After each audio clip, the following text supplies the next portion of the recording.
Indeed. Did you see it coming? Did any aspect of the budget surprise you, Lubna?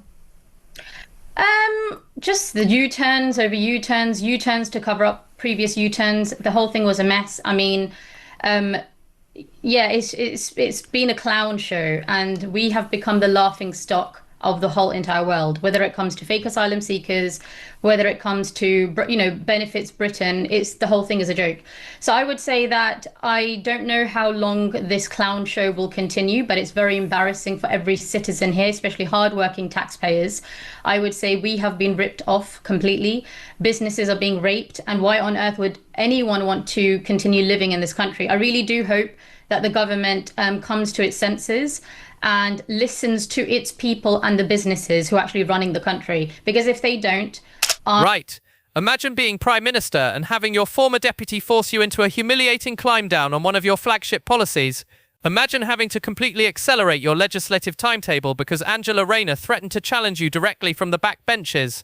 Imagine watching as your authority crumbles because the woman you removed from cabinet has more power and influence than you do. That is exactly what has just happened to Keir Starmer. Angela Rayner has forced him into a significant climb down over Labour's workers' rights package. She pressed ministers to speed up implementation. She prepared to challenge Starmer directly. And Starmer, rather than face that confrontation, simply surrendered. Stay with British royal family because this power struggle reveals just how weak Starmer has become. Quick favour, if you are already fascinated by this Labour civil war, smash that subscribe button right now. Over 92% of you have not yet. It is completely free, takes 1 second, and genuinely means everything to us. Cheers if you did. Right, let us talk about what this climb down reveals about Starmer's collapsing authority. Angela Rayner has forced Sir Keir Starmer into a significant climb down over Labour's flagship workers' rights package. The Prime Minister agreed to implement a key set of reforms far earlier than originally planned following direct talks with his former deputy. Former deputy.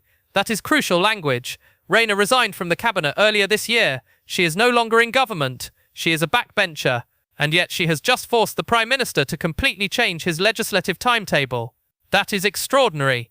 That is a backbencher exercising more power than most cabinet ministers. Rayner pressed ministers to speed up the introduction of revised unfair dismissal protections, which are a central part of Labour's long-awaited employment rights bill. The changes will now take effect on January 1st, 2027, months earlier than previously anticipated. Months earlier. That is not a minor adjustment. That is a complete restructuring of the legislative timetable. That is the government changing its entire implementation strategy because one backbencher demanded it. This accelerated timetable follows a period of negotiation between Rayner, senior unions, and Business Secretary Peter Kyle, as the government sought to break a legislative deadlock in the House of Lords. Notice who was involved in those negotiations.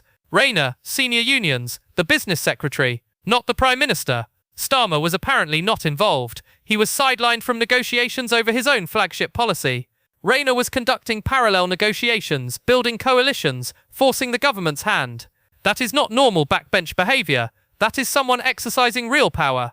Peers had been holding up the bill over concerns relating to Labour's original commitment to give employees the right to claim unfair dismissal from their first day in a job.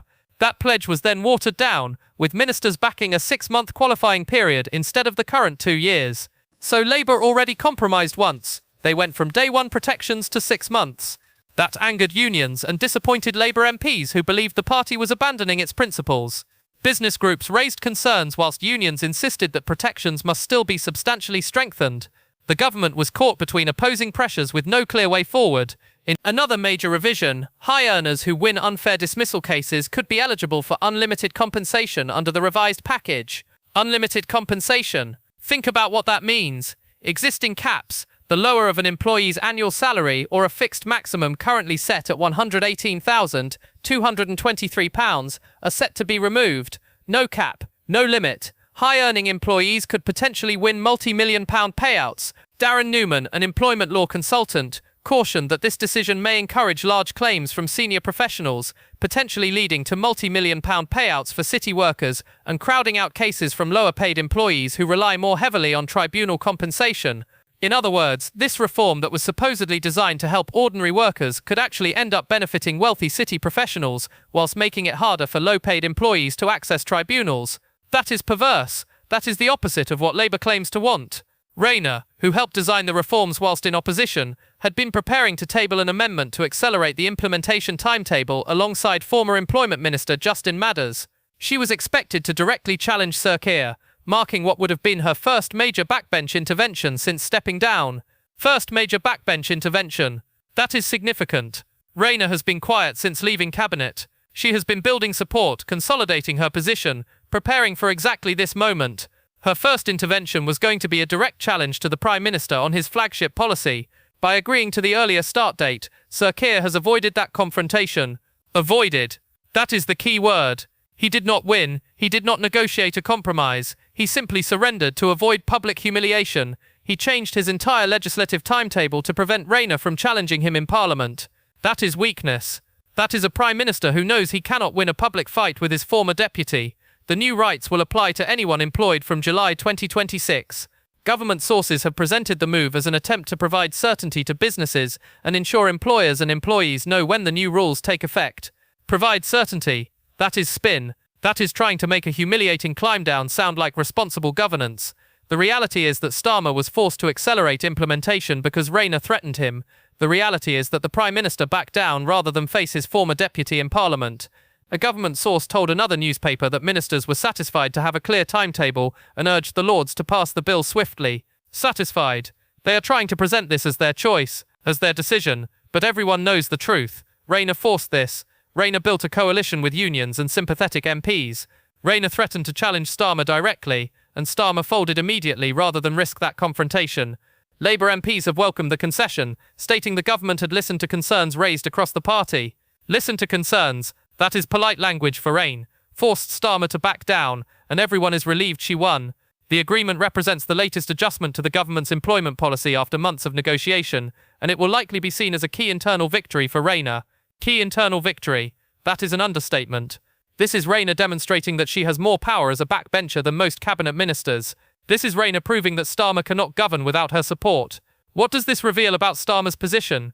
He is weak. He is isolated. He cannot control his own party. He cannot defend his own policies against internal challenges. He is so terrified of Angela Rayner that he will completely restructure his legislative timetable to avoid confronting her in Parliament.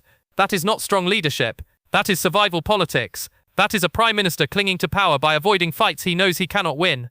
And Rayner knows it. She has just demonstrated her power publicly. She has shown every Labour MP that she can force the Prime Minister to back down. She has proven that she remains the most powerful figure in the Labour Party outside cabinet. And she has done it without even having to table her amendment. She won without firing a shot because Starmer surrendered preemptively. The reforms are expected to move swiftly through Parliament now that Starmer has capitulated, but further challenges may arise as peers and campaigners scrutinise the final package. The unlimited compensation for high earners is particularly problematic. Business groups will be furious. Employment tribunals could be flooded with massive claims from city professionals.